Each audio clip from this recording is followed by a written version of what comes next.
Toastmaster Harris. Harris will be evaluated by Toastmaster Neville from Infosys. Neville, can you please stress upon the guidelines for this? Thank you, Toastmaster of the day.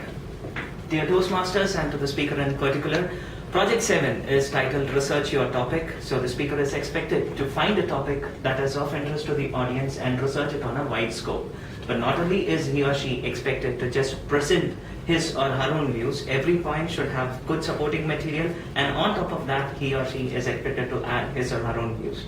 The speaker should also be giving in to whatever he or she has learned in the previous speeches in terms of vocal variety, in terms of body language, the purpose and organization of the speech. So over to you, Toastmaster of the day, and all the best to the speaker. Thank you, Toastmaster Neville. Let's give a round of applause.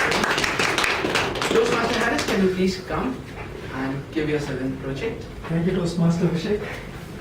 Over to you, please. Why should I run around the bush to make my point? And I really don't understand why I have to use the polished language in case if I can say the things the way it is. I rather prefer calling a spade a spade. I sometimes worry, like, why do I have to call someone a dear if he is not dear to me? And I don't believe in going to the meetings to discuss on the topic, on a subject which I am so very good at. I can rather do it myself instead of involving so many people. I'm sorry. You must have heard somebody speaking who has left his manners miles behind. When somebody speaks, I'm sure you'll be able to assess his manners, don't you? Similarly, the writing is very close to speaking. When you read something written by someone else, you'll be able to understand where he comes from.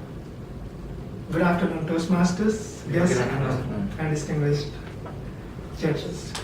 My objective of project is to talk about the business communication in relationship with email domain. Emailing skills depict your professionalism, and email etiquettes will tell about your manners. Do you know there are more than 6.8 billion people who are living in this world? And report estimates that over 2.9 billion email users were there in the year 2010. According to the survey, it is estimated to grow more than 3.8 by 2014. That means almost half of the world's population is going to use emails. We had this survey, which is not so very slim, the figures, which I'm going to present now. We had conducted a survey wherein 30 software engineers have participated in it, and majority of them, they used email for communication. Surprisingly, only 45% of the participants knew the importance of email etiquette. More than 50% they were unaware of why actually they are using email. How do you think when you feel someone is screaming at you? And somebody says, like, please give that to me, instead of saying please also, but still, please give that to me. Please doesn't make or serve any purpose, does it? Because I'm screaming at you. When I asked, what do you mean by using capital letters? 38% of the participants felt it's very important, that's why I'm writing in capital letters. And 14% felt it makes no difference whether it's capital letters or it's small. It's just passing the same information. Only 25% realized writing in capital letters means screaming. And take this, I'm sure you will not like it. If somebody gives you an assignment and keeps following you every now and then, asking what's the status, how is it, how will you feel? You really feel annoyed because you need that personal space, don't you? Yeah. Now, if you send a mail with a read receipt, you know what's the meaning of that? You don't trust in a receiver, and rather you want to know whether he has received and read your mail. And when I asked this question, many felt, 38% felt, read receipt is important because they want to know whether receiver has received a mail. And 28% they feel it's all right there's an option in Outlook, and they're using it, making use of it. Well, only 24% they said it may not be nice. You know, F.M. Foster, the famous English novelist, says a letter has to qualify in two things to be told as the great ones. One, it has to project your personality, the writer's personality. Second, it has to be approachable to the reader's personality. And I would like to relate this to email communication, because email is a form of a letter, isn't it?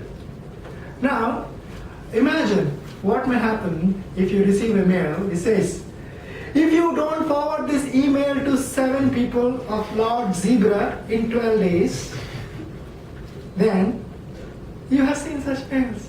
Yeah. If you get a mail like that, the reader will think you are a psycho or you don't have any job to do. And the survey says 38.5% they felt it's cool, and 14% it said nothing wrong.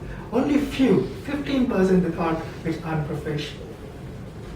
And surprisingly, when I asked the use of dear or hi in front of a name, some people they said it's not important. And one gentleman he said, why should I call someone dear when he's not dear to me? My dear friends, it's very important. Only 10% they feel it's important. And 38% they are okay with just calling somebody by name. My dear friends, 2.8 billion population means twice the size of India. Imagine how big it is. So many email users. That means there is a behavior pattern that is setting already amongst this community. Although they may use emoticons to express their emotions, but when emoticon is used inappropriately, that will communicate something else. So I feel email etiquette is very important for someone like you because you are living in it.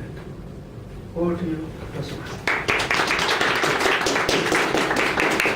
Thanks, Toastmaster Harris, for enlightening us on email etiquettes. Probably we all will keep in mind when we will be doing the email etiquettes as soon as we go out of this room. Well, coming back to a thing.